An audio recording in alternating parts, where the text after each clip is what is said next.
The sirens had been silent for 3 days now. Not because the danger had passed, but because everyone on Earth already knew what was coming. The asteroid called Omega 7 was larger than anything humanity had ever faced. It stretched nearly 40 miles across, a mountain of rock and iron tumbling through the darkness of space at 60,000 miles per hour. Scientists calculated that it would strike the Pacific Ocean in exactly 91 days. The impact would generate a wave tall enough to swallow continents. The dust cloud would block the sun for decades. Every living thing would die. Dr. Laura Mitchell stood in the underground facility in Nevada, staring at the body on the table. It was not a body in the traditional sense. It was a machine shaped like a man, built from metals that did not exist 5 years ago. Its chest contained a fusion reactor small enough to fit in a suitcase but powerful enough to run a city. Its arms could punch through tank armor. Its legs could carry it at speeds no human could match. Its brain was the most advanced computer ever constructed, containing more processing power than every device on Earth combined. But the brain was not what made this machine special. What made it special was the ghost inside. Laura had spent 20 years studying artificial intelligence. She had built systems that could beat any human at chess, at strategy games, at complex mathematics. But she had never built anything that could think for itself. True consciousness had always escaped her grasp, until Nathan Price walked into her office. Nathan had been a soldier. He had fought in 3 wars and saved more lives than anyone could count. He had earned every medal his country could give him. And then the doctors had found the tumor in his brain, and they had told him he had 6 months to live. Most men would have spent that time with their families. Nathan had spent it in Laura's laboratory, letting her map every connection in his dying brain. The mapping process had taken 4 months. It was painful and exhausting, and Nathan had endured it without complaint. On the day he died, Laura had held his hand and promised him that his sacrifice would matter. She had promised him that some part of who he was would live on. Now she looked at the machine on the table and wondered if she had kept that promise. "Power it on," she said. Her assistant, a young engineer named Kevin Brooks, hesitated at the control panel. "Doctor, are you sure?"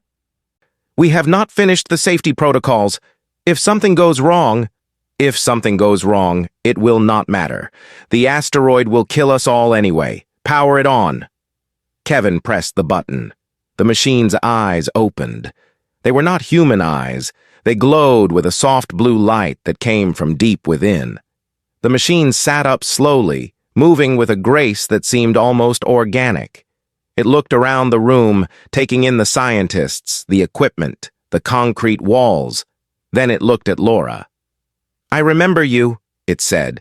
Its voice was deep and calm, carrying echoes of Nathan Price, but also something else, something new. "You were there when I died."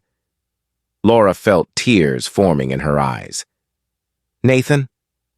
The machine considered the question for a long moment. "I have his memories. I have his thoughts.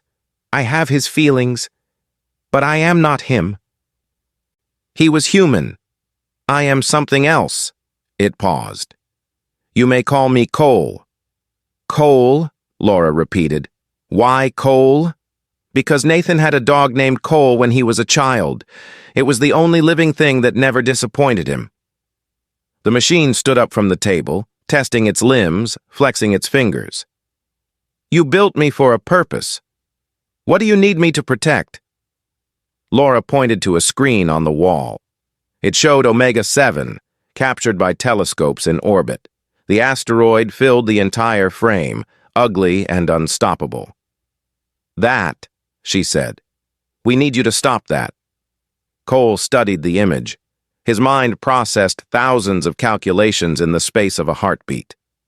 He analyzed the asteroid's composition, its trajectory, its speed. He considered every weapon humanity possessed, every rocket, every bomb. The math was not good. "The surface is too hard for conventional explosives," he said. "Even nuclear weapons would only break off fragments. The main body would continue toward Earth." "We know," Laura said. "That is why you need to go inside." She explained the plan. A ship would carry Cole to the asteroid. He would drill into its core, plant a series of fusion bombs, and detonate them from within. The explosion would not destroy the asteroid, but it would shatter it into millions of smaller pieces. Most of those pieces would burn up in Earth's atmosphere. The rest would strike the oceans, causing damage, but not extinction. "The radiation inside the core will be extreme," Laura warned. "No human could survive. Even most machines would fail within minutes, but your shielding is the strongest we have ever built. You should be able to plant the bombs and escape before the detonation." "Should," Cole repeated. "But you are not certain." "No, I am not certain." Cole nodded. "Then I will make certain." The ship was called the Argonaut. It was the fastest vessel humanity had ever built, designed specifically for this mission. Its crew consisted of 2 people, Commander Derek Hayes and Lieutenant Samantha Cruz. They had both volunteered knowing they might not come back. When Cole boarded the ship, they looked at him with a mixture of fear and hope. "So you are the secret weapon," Derek said. He was a tall man with gray hair and tired eyes. He had flown combat missions for 30 years, but nothing had prepared him for this. "I am a tool," Cole replied. "Nothing more." Samantha shook her head. She was younger than Derek, with dark hair and a quick smile that had not appeared in weeks. "Tools do not talk. Tools do not think. You are something new." Cole did not argue. Perhaps she was right. The launch happened 3 days later.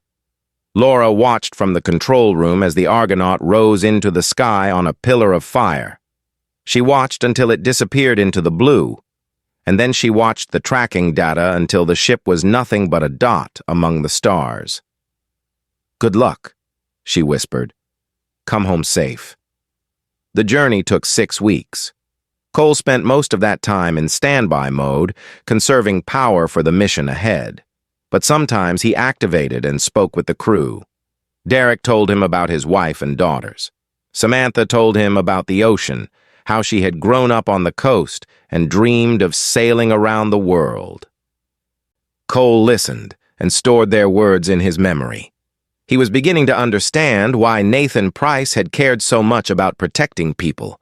When they reached the asteroid, it was even larger than the images had suggested.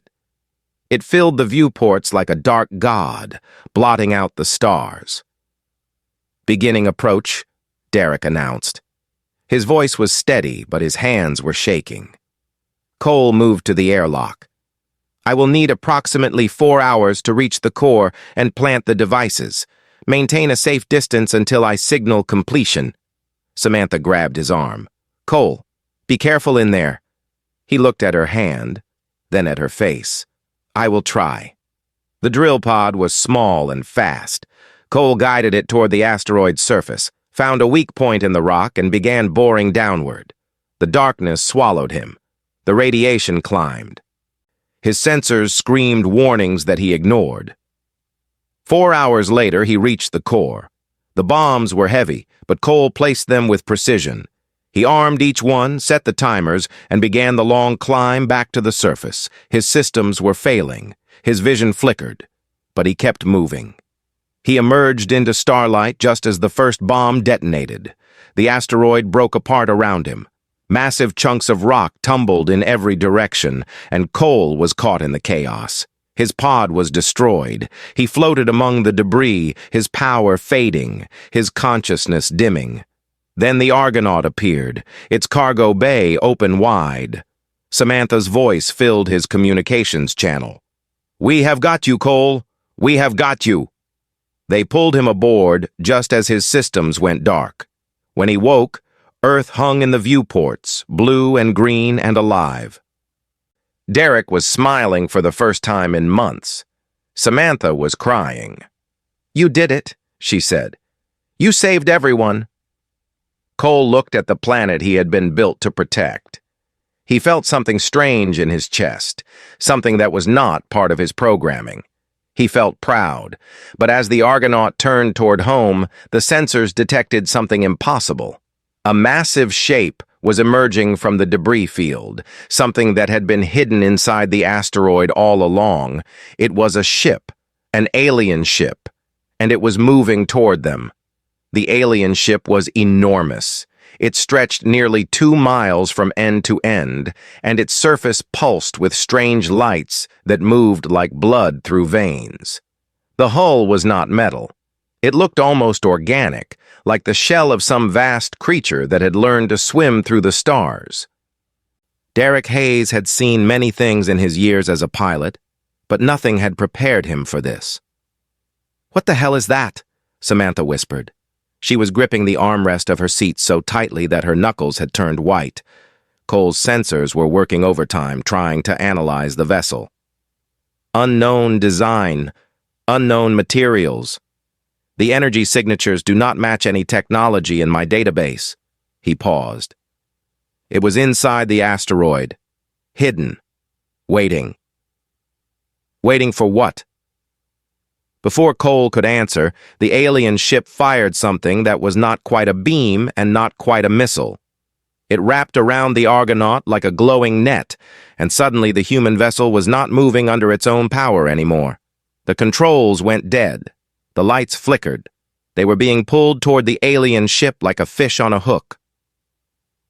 Derek slammed his fists against the console. "Engines are not responding. Nothing is responding." Cole moved toward the airlock. "They are going to board us. Get behind me." Samantha grabbed a pistol from the emergency locker. It seemed pathetically small considering what they were facing. "Will that actually help? Getting behind you?" "I do not know," Cole admitted, "but I was built to protect. Let me try." The Argonaut was dragged into a massive hangar bay inside the alien ship. The space was dark and humid, filled with strange smells that the human crew could not identify. Through the viewports, they could see shapes moving in the shadows. Many shapes. The airlock hissed open from the outside. Cole had not unlocked it. Someone else had overridden the controls. They came through the door like nightmares given form. They stood 8 feet tall on 4 legs that bent in wrong directions. Their upper bodies had 2 arms each, ending in hands with too many fingers. Their skin was covered in a hard shell that looked like black armor, and their faces had 4 eyes arranged in a diamond pattern, all of them cold and intelligent and hungry. There were 12 of them. They carried weapons that looked like rifles, but with organic components woven through the metal. They made clicking and hissing sounds that might have been language. Cole stepped forward, placing himself between the creatures and the human crew. "State your intentions," he said. His voice was calm, but his combat systems were already spinning up. "We mean you no harm." The lead creature tilted its head, studying Cole with obvious curiosity. Then it raised its weapon and fired. The energy bolt hit Cole square in the chest. It was powerful enough to melt through steel, hot enough to vaporize organic matter in an instant. The creature expected the machine to fall. Cole did not fall.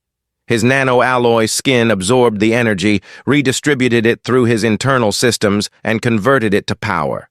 He took 1 step forward. The creature fired again and again. Each shot made Cole stronger. Each shot brought him closer. Then Cole moved. He was not fast in the way that humans understood speed. He was fast in the way that lightning was fast, in the way that thought was fast. One moment he was standing still. The next moment he was among them, and they were dying. Cole's hands were weapons. His fingers could extend into blades sharper than any metal the aliens possessed. He cut through their armor like paper. He broke their bones like dry sticks. He moved from target to target with a precision that was almost beautiful, if violence could ever be beautiful. In 11 seconds, 14 Velthari soldiers lay dead on the floor of the Argonaut. Derek and Samantha stared at the carnage in silent shock. They had known Cole was powerful. They had not known he was this powerful. "We need to move," Cole said. His voice had not changed at all. There was no anger in it, no satisfaction, no fear, just calm purpose. More will come. He led them through the corridors of the alien ship. The walls were warm and slightly soft, like the inside of a living thing. Strange fluids dripped from the ceiling. Distant alarms wailed in frequencies that hurt human ears. More soldiers appeared. Cole killed them all. He was learning their tactics, adapting to their weapons, finding their weak points. The fourth group lasted less than 5 seconds. "What are these things?" Samantha asked as they ran.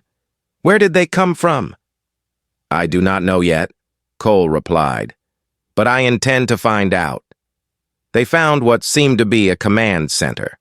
It was a vast, circular room filled with screens and consoles, all of them displaying information in a language no human had ever seen.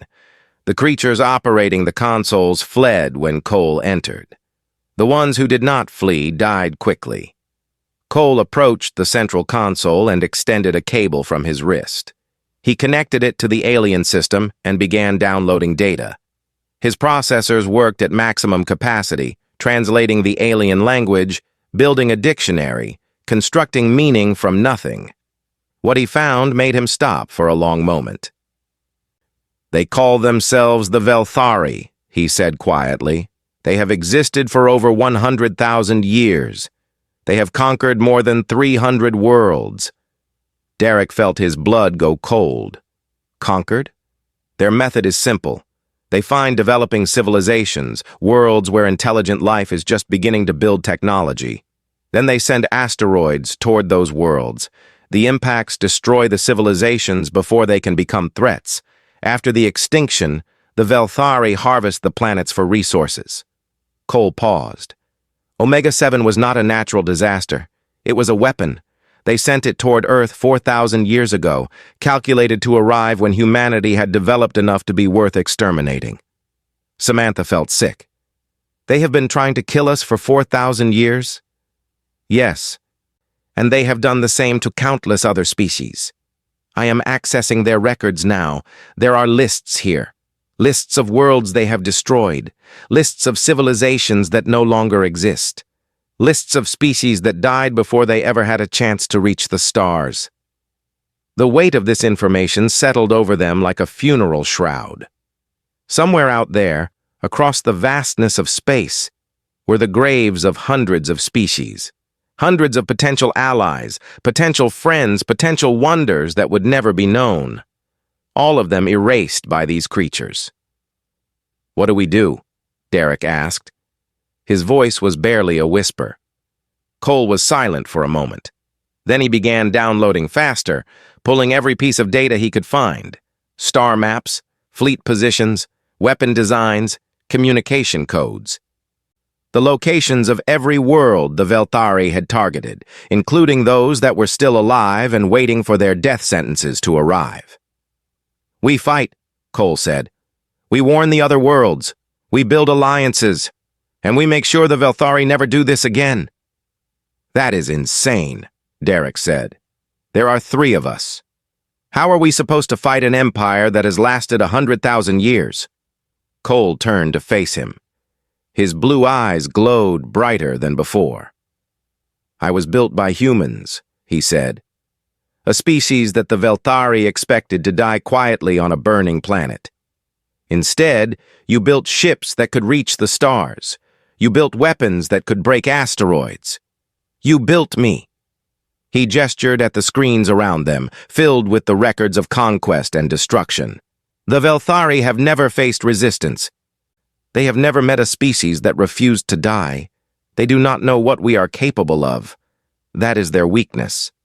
Samantha found herself smiling despite everything. "You really think we can beat them?" "I think we have to try.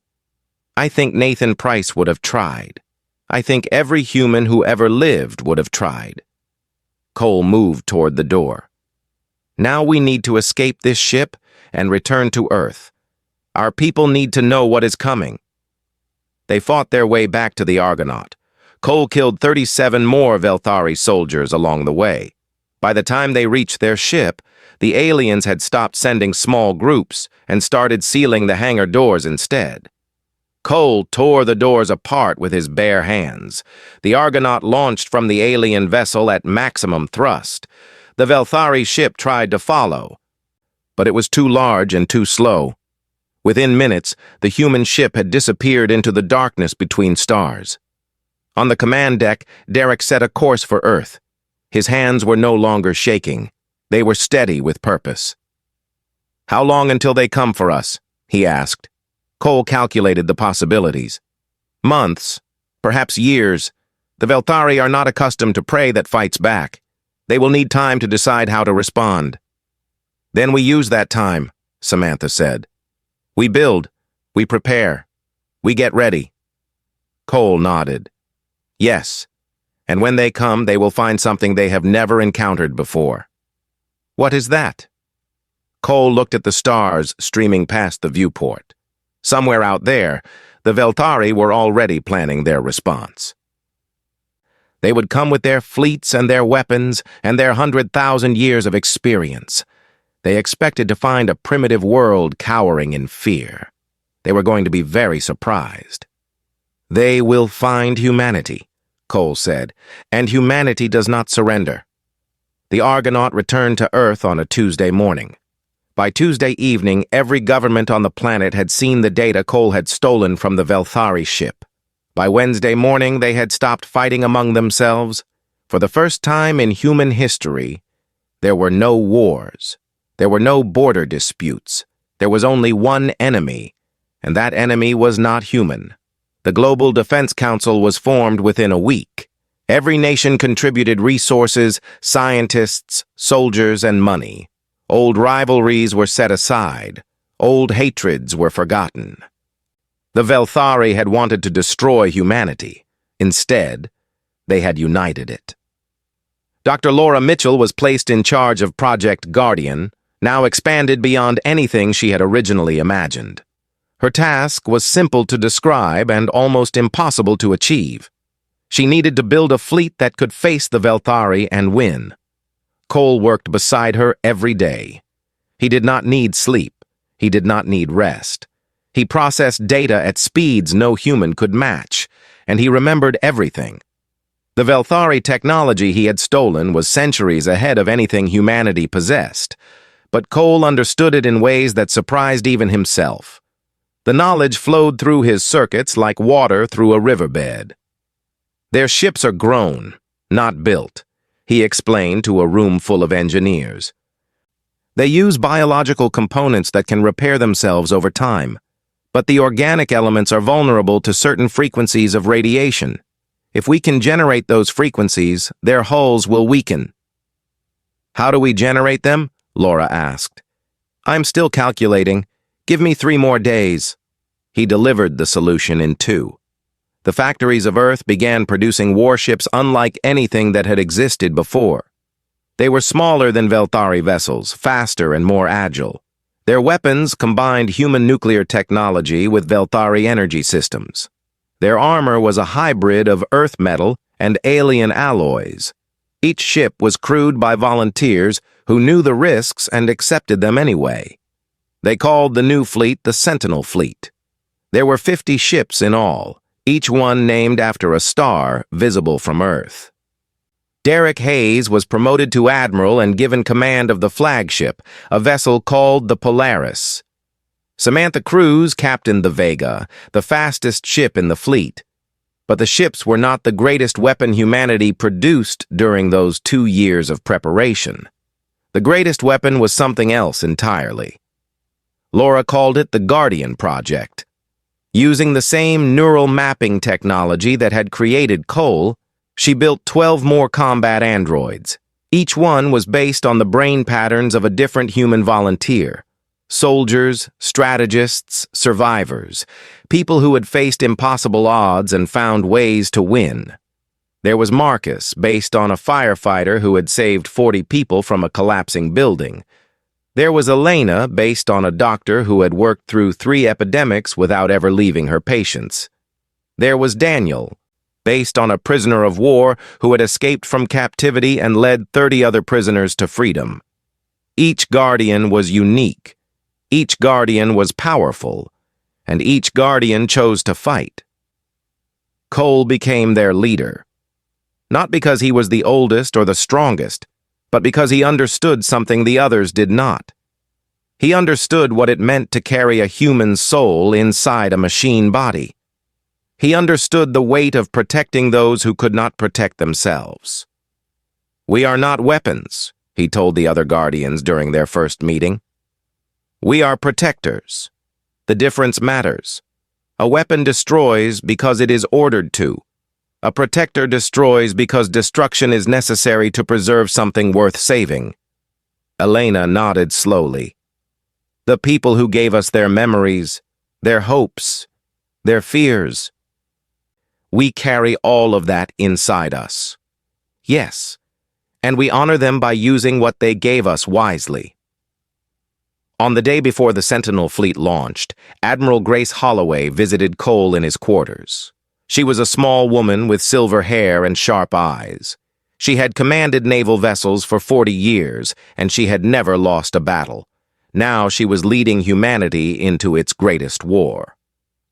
"I have a question for you," she said, "and I want an honest answer." Cole nodded. "I do not know how to lie. Ask your question." "Do you hate them? The Velthari?" Cole considered this for a long moment. He searched his memories, both the ones Nathan Price had given him and the ones he had created himself. He thought about the list of dead species, the hundreds of civilizations that would never reach the stars. He thought about the asteroid that should have killed every human on Earth. "Hate is inefficient," he finally said. "It clouds judgment. It leads to mistakes. The Velthari are a threat that must be eliminated. My feelings about them do not change that fact." Grace studied his face.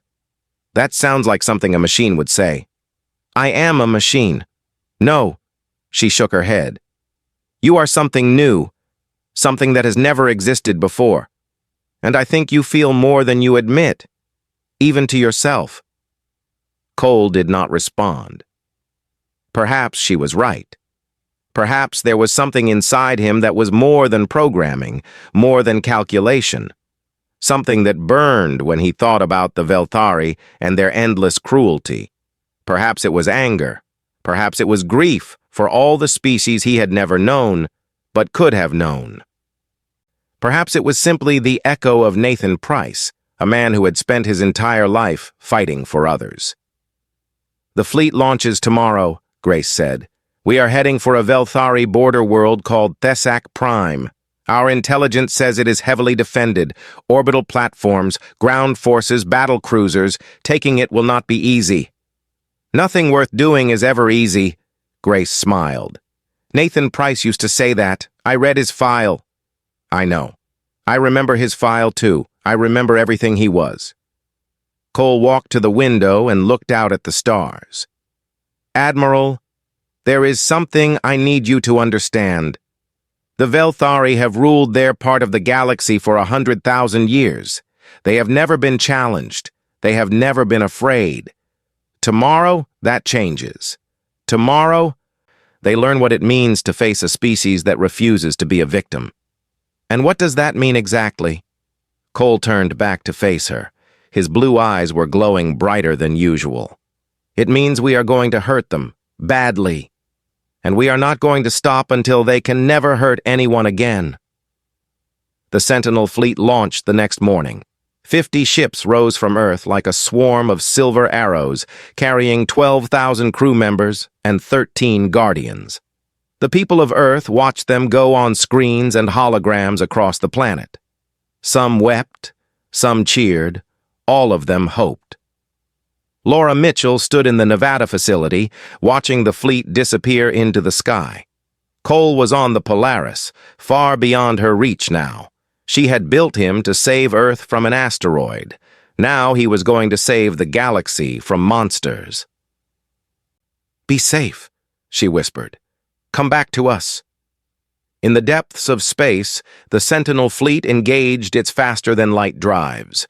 Stars blurred into lines. The universe folded around them like paper. And somewhere ahead, on a world called Thesak Prime, the Velthari had no idea what was coming. They would learn soon enough. Cole stood in the command center of the Polaris, surrounded by screens showing tactical data and fleet positions. The other Guardians were scattered across the fleet, each one commanding a strike team. They were connected through a shared communication network, their thoughts moving at the speed of light. "Guardian team, report status," Cole said. 12 voices answered. 12 minds confirmed readiness. 12 warriors prepared for the battle that would change everything. Admiral Holloway appeared on the main screen. "We will arrive at Thesak Prime in 16 hours. All ships are operating within normal parameters.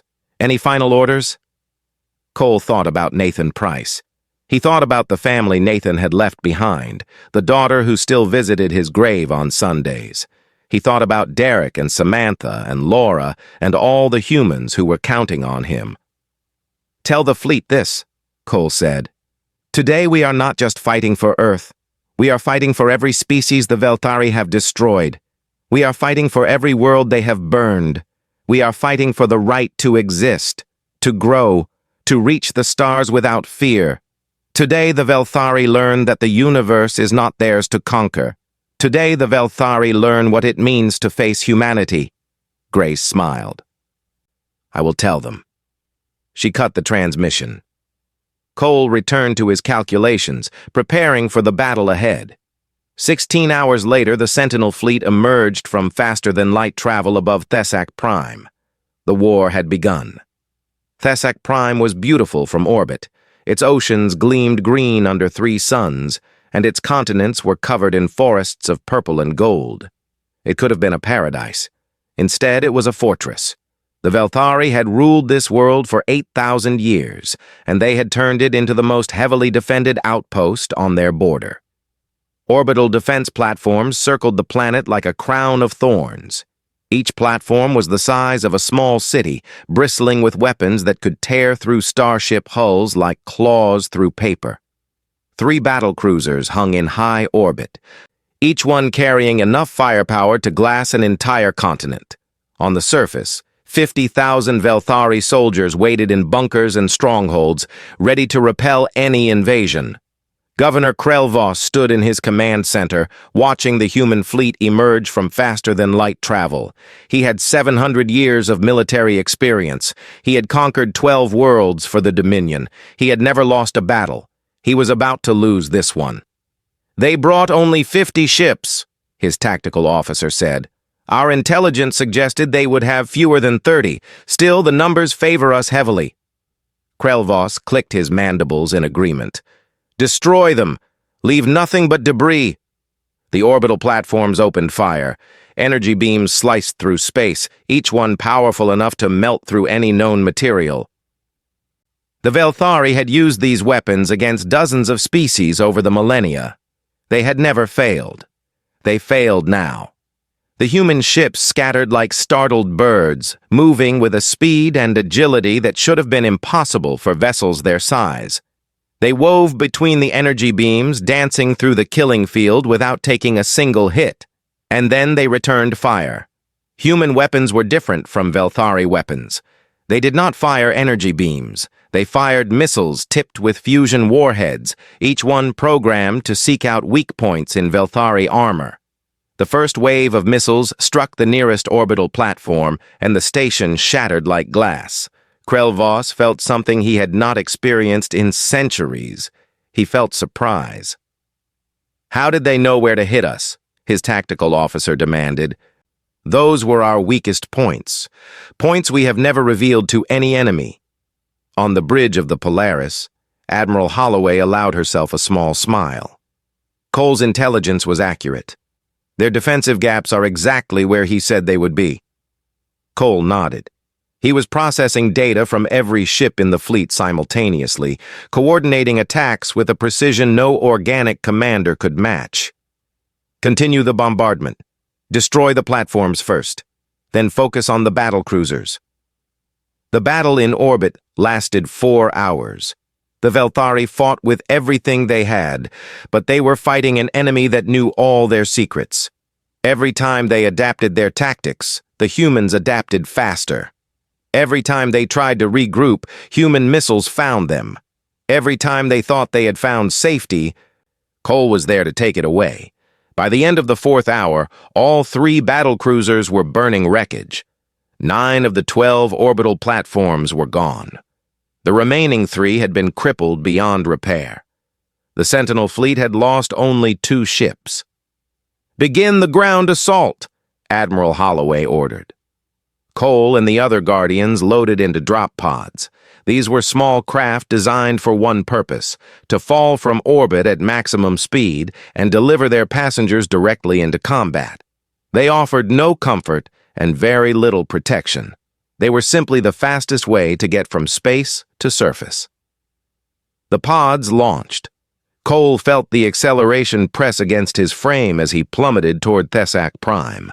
Around him, through the shared network, he sensed the other Guardians preparing for impact. Elena was running combat scenarios. Marcus was checking his weapons. Daniel was simply waiting, calm and patient as always. They hit the atmosphere like meteors. The pods burned with friction heat, leaving trails of fire across the purple sky. Velthari ground defenses tried to shoot them down, but the pods were too fast and too small. They struck the surface near the capital city with enough force to crack bedrock.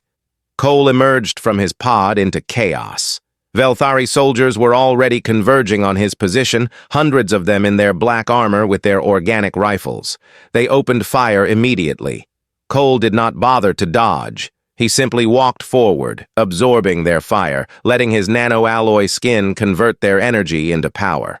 With each step he took, he grew stronger. With each shot they fired, they sealed their own fate. Then he began to kill.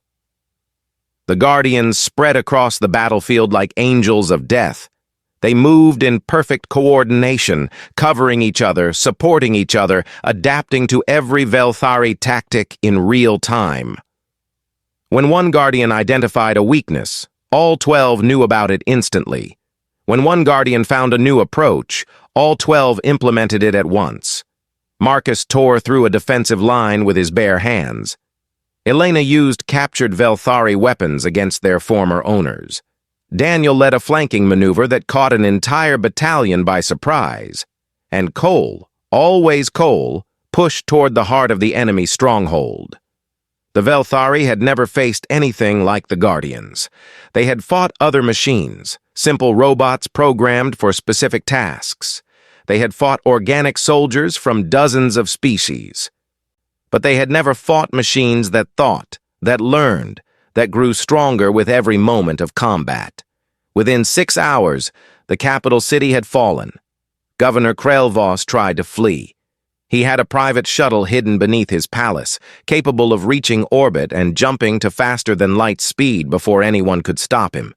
He had used it before, escaping from battles that turned against him. It had never failed. Cole was waiting beside the shuttle when Krelvos arrived. The governor stopped dead in his tracks. His 4 eyes widened with something that might have been fear. He had seen the reports from the surface battle. He had seen what the Guardians could do. Now one of them stood before him, blocking his only escape. "You were supposed to be extinct," Krelvos hissed. His voice was high and nervous.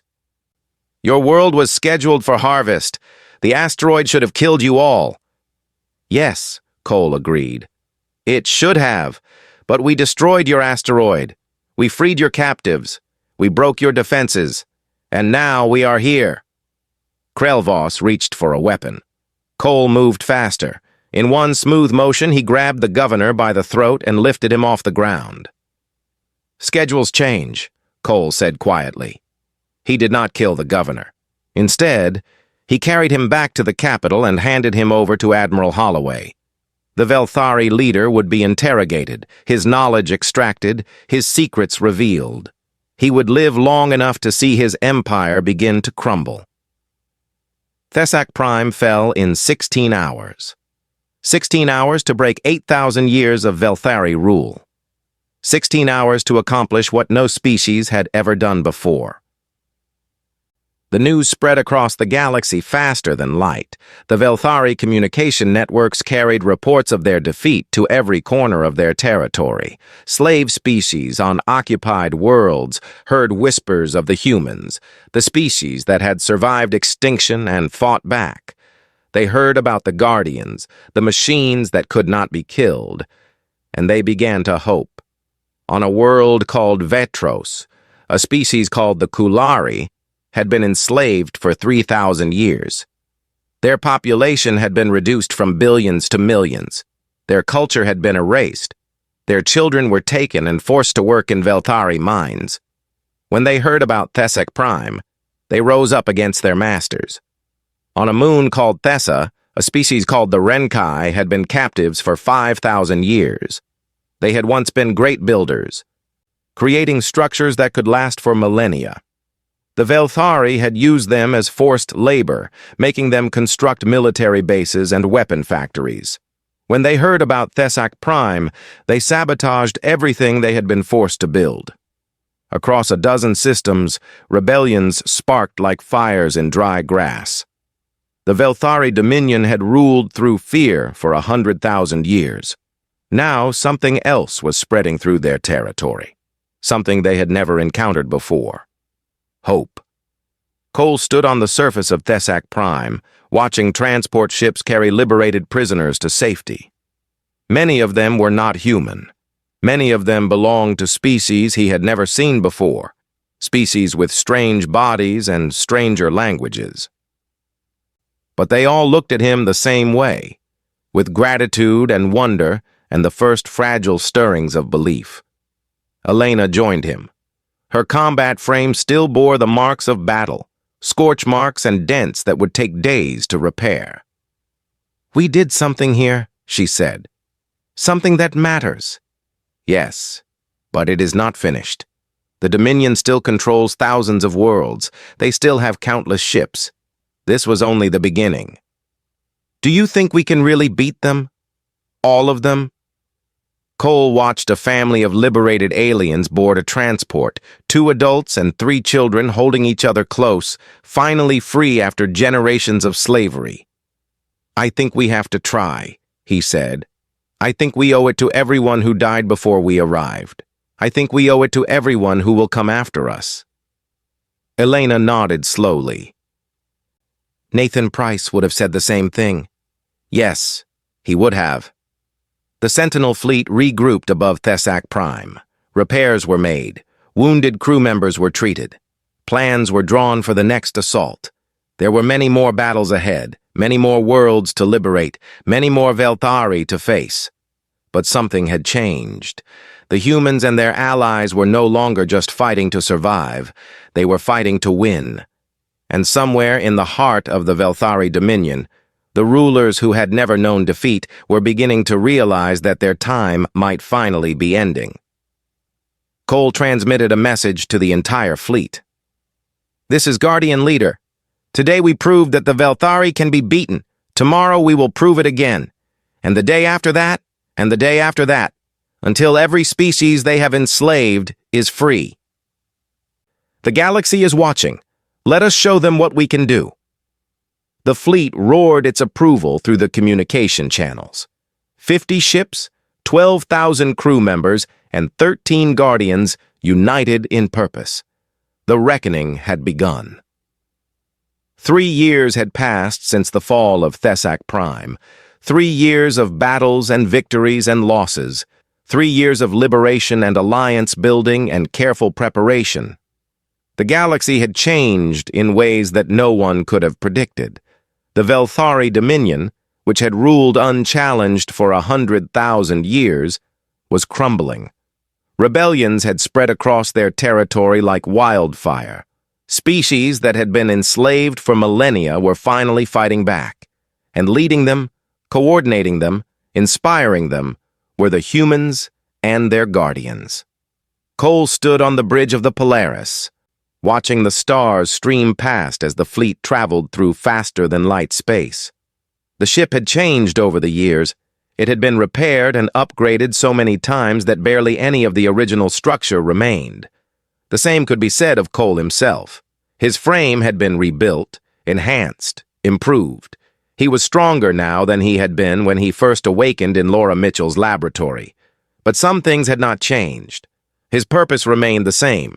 His memories of Nathan Price remained clear. His commitment to protecting the innocent remained absolute. Admiral Holloway appeared on the communication screen. She looked older than she had 3 years ago. The war had aged her in ways that peacetime never could. But her eyes were still sharp, and her voice was still strong. "We have confirmed intelligence," she said.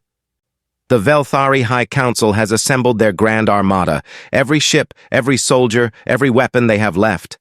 They are coming to Earth." Cole had expected this. The Velthari were losing their empire piece by piece. Their only remaining option was to strike at the heart of the rebellion.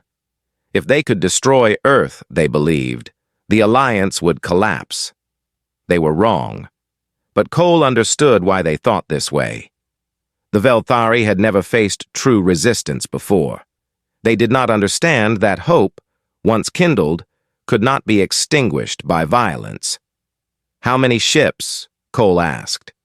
3,000 battle cruisers, 10,000 support vessels, over 2 million soldiers." The numbers were staggering.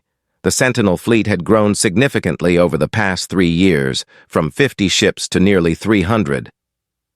But 300 against 13,000 was still overwhelming odds. "When will they arrive at Earth?" 9 days. Cole processed this information. 9 days to prepare, 9 days to gather allies, 9 days to plan the final battle. "It will be enough," he said. The call went out across the galaxy. Every species that had been freed from Velthari rule received the message. Every world that had joined the Alliance heard the request, and they answered. Ships came from the Kulari, the builders who had been enslaved for 3,000 years. They came from the Renkai, the engineers who had sabotaged Velthari weapon factories. They came from a dozen other species whose names humanity was still learning to pronounce. They came because they believed in the Alliance. They came because they believed in hope. By the time the Grand Armada arrived at Earth, they found something unexpected waiting for them. The Coalition fleet numbered over 2,000 ships. They were drawn from 30 different species, each one bringing unique technologies and tactics. Human vessels flew alongside alien craft. Guardians coordinated with organic commanders. It was the largest fleet ever assembled in galactic history, and at its center, aboard the Polaris, Cole waited. The Battle of Earth began at dawn on a Tuesday. The Velthari emerged from faster-than-light travel in a wall of ships that stretched across the entire sky. Their weapons charged. Their commanders gave the order to attack. The Coalition met them head-on. Space became a storm of fire and light. Energy beams slashed through the darkness. Missiles traced bright paths between the fleets. Ships exploded into fragments of metal and flesh. The violence was overwhelming, apocalyptic, beautiful in a terrible way. Cole coordinated the defense from the Polaris, his mind processing data from thousands of sources simultaneously. He directed ships to weak points in the Velthari formation. He warned commanders of incoming attacks before they happened. He turned the chaos of battle into something almost organized. But it was not enough. The Velthari had numbers on their side, and they were willing to trade ships for victory. For every Velthari vessel destroyed, 2 more took its place. The Coalition line was buckling. "We are losing ground," Admiral Holloway reported. Her voice was strained but steady. "At this rate, they will break through within 3 hours." Cole made a decision. "I am going to board the command ship," he said. "If I can eliminate the High Council, their fleet will lose coordination." Holloway shook her head. "That is suicide, even for you," Perhaps. But if I do nothing, Earth falls. The Alliance falls. Everything we have built falls. He did not wait for permission. He loaded into a drop pod and launched himself across the battlefield, aiming for the massive vessel at the center of the Velthari formation. It was the largest ship in their fleet, a mobile fortress that housed the High Council itself. The Velthari tried to stop him. Fighters swarmed toward his pod. Defense systems tracked and fired. Energy beams crossed his path like burning spiderwebs. Cole dodged them all. His pod crashed into the hull of the command ship, and he tore his way inside. The corridors were filled with soldiers. Cole killed them without slowing down. His body absorbed their weapons fire and converted it to power. His fists punched through their armor like it was cardboard. He moved through the ship like a storm, unstoppable and inevitable. The other Guardians watched through the shared network. They felt his determination, his focus, his absolute commitment to the mission. Some of them tried to follow, launching their own pods toward the command ship. But the Velthari had learned from Cole's approach. They concentrated their fire on any other craft that came close. Cole was alone. He fought through hundreds of soldiers. His frame was damaged. His systems were failing. His power reserves were dropping toward critical levels. But he kept moving. The council chamber was at the heart of the ship. Cole reached it after 40 minutes of continuous combat. The doors were thick enough to withstand artillery fire. Cole tore them apart with his bare hands. Inside, 12 Velthari elders sat on raised platforms, watching him with their cold, four-eyed gazes. They were the rulers of an empire that had lasted 100,000 years. They had ordered the deaths of countless civilizations. They had believed themselves to be gods. They looked very small now.